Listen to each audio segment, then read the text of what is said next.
Ako dito mga kabukid, mga dahon lamang po ang binabawas ko po talaga kasi nanghihinayang ako.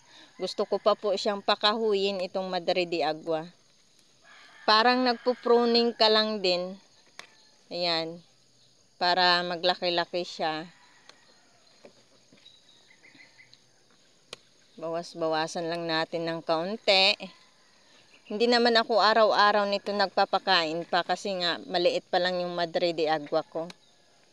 Malay natin pag balang araw, pag naglaki na ito, araw-araw na po nating ipapakain to sa mga alaga natin.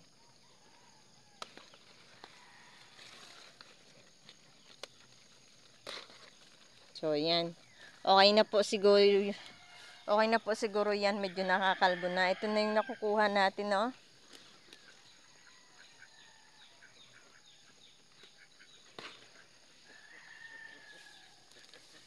Ito pa. Maganda kasi pag nagkahoy pa po ito mga kabukid, kakahoy pa po yan. So, eto, isusubok na natin itong Madre de Agua sa ating mga alaga kung gaano sila katakaw magkain nito. So, ayan.